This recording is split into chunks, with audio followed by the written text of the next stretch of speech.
ऐसी चर्चा संविधान की जो है बिना प्रधान की। श्री चंद्रशेखर आजाद। धन्यवाद सभापति जी।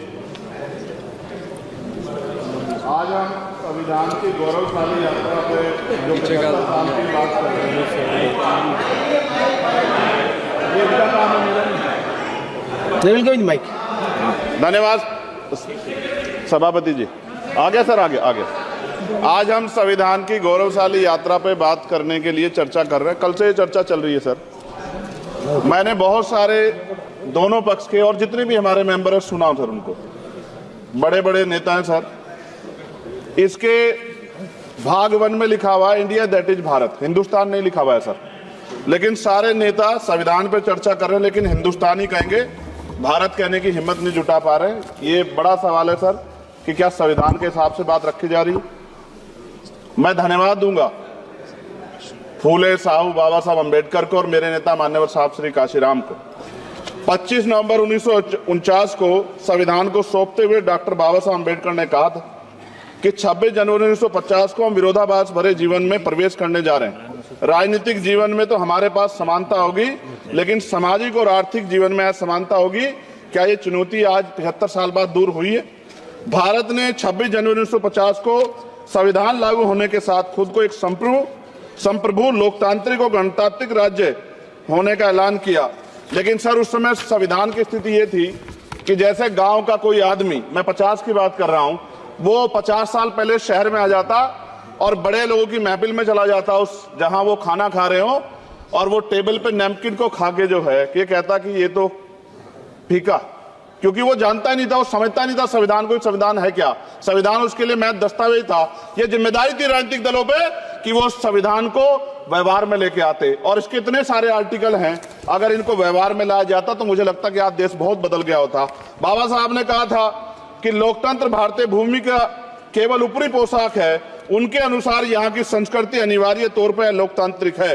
भारत जैसे गरीब और गैर बराबरी वाले देश में संविधान के जरिए छुआछूत खत्म करना, वंचितों के लिए सकारात्मक उपाय करना, सभी वयस्कों के लिए मतदान का अधिकार देना और सबके लिए सम्मान अधिकार तय करना, ये बहुत बड़ी उपलब्धि थी सर।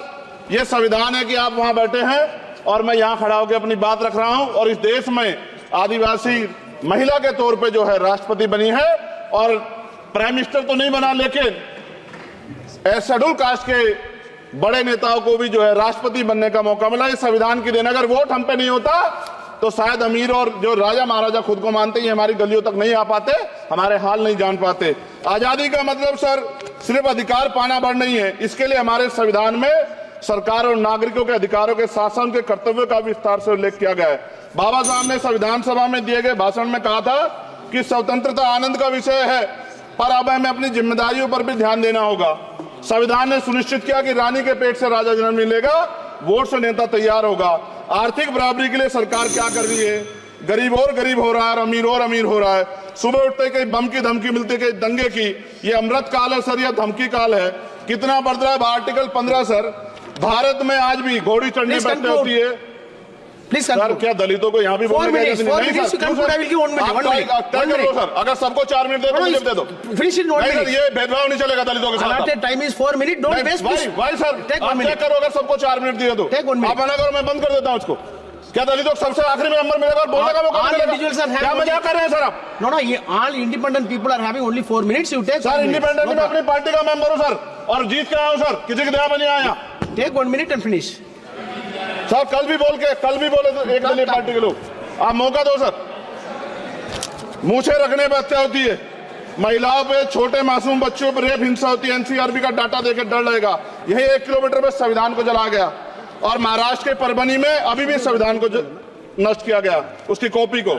आर्टिकल 25-26 में संविधान में सभी को धार्मिक आजादी। कहाँ है दलितों की, मुसलमानों की, जैनों की, बौद्धों की, ईसाइयों की? छत्तीसगढ़ में सतनामी समाज को संविधान की अपनी धार्मिक आजादी के आधार पर जो है उनको अपमानित करके जेल में बंद कर दिया। संभल, अजमेर, अयोध्या सब इसका उदाहरण है। आज ये सरकार आलोचना डरती है। कितने लोग जेल में बंद है? मिरान हैदर, खालिद सैफी, उमर खालिद खान, सिफा खान, गुलफ्शा फातिमा और आजम खान साहब राजनीतिक विरोध में बंद है। सरकार यहाँ बैठी है, सरकार सामाजिक न्याय की बात करती है। बताए कितने दलित मुख्यमंत्री बना रखे हैं आपने? 13 ज्यादा सरकार स्टेट में सरकार है। कितनी महिला मुख्यमंत्री है? आपकी सरकार ने सुप्रीम कोर्ट के आदेश के बाद रिजर्वेशन प्रमोशन में जारी नहीं किया, और ओबीसी को पॉलिटिकल रिजर्वेशन आप देंगे नहीं देंगे, आप बताने का काम करें। मैं 75 साल की गौरव यात्रा में हम एक सभ्य समाज नहीं बना पाए, इसलिए जाति आधार पर SC ST OBC के बच्चों को प्राइमरी स्कूल से लेकर उच्च संस्थानों में भेदभाव किया जाता है। सरकार निरंकुश हो गई, कोई बुलडोजर से कार्रवाई करता है। कल मंत्री जी ने कहा हमने राष्ट्रीय पिछड़ा वर्ग आयोग बनाया, 69 शिक्षक भर्ती में उसकी सिफारिशों को नहीं माना। EWS के जरिए आपने संविधान पे आरक्षण के प्रावधान पे हमला किया। 1 मिनट में खत्म कर रहा हूं सर। संविधान सर, न्यायपालिका में आर्टिकल 124 ये कहता है सर, ये अधिकार जो है, Sanjay sir ji please conclude sir 1 minute में प्लीज संविधान में न्यायाधीशों की नियुक्ति का अधिकार राष्ट्रपति के द्वारा होना चाहिए, अभी तक नहीं हो रही है। All India judicial service commission कब बनेगा? क्या चंद परिवार ही सर जज बन सकते हैं? और आज हम सर, मैं सरकार से सवाल पूछना चाहता हूं सर, सेवाओं में SC ST OBC वर्ग का कितना प्रतिनिधित्व है? भारत सरकार के मंत्रालयों के अधीन PSU में, बैंकों, बीमा कंपनियों में और स्वच्छता संस्थानों में आउटसोर्स तथा कॉन्ट्रैक्ट पर वर्तमान कार्यरत कर्मचारी कुल कितनी संख्या है? आउटसोर्स और कॉन्ट्रैक्ट में कार्यबल SC ST OBC कितना प्रतिशत है? निजी क्षेत्रों में कार्यरत कर्मचारी उनके SC ST OBC की वर्ग लाभ। सर खत्म कर, लास्ट पॉइंट सर, मैं फिर स्पष्ट तौर पर कह रहा हूं सर, यहां बैठे SC और OBC के मेंबर से कह रहा हूं सर, उनको सामाजिक जिम्मेदारी का ध्यान भी रखना चाहिए। पार्टी के प्रति वफादारी के साथ साथ अपने वर्गों के प्रति ईमानदारी भी रखनी चाहिए। ईमानदारी नहीं होगी तो उन वर्गों का भला नहीं हो सकता, और हमें बहुत सरकारों से उम्मीद नहीं है। बहुत बहुत धन्यवाद सर।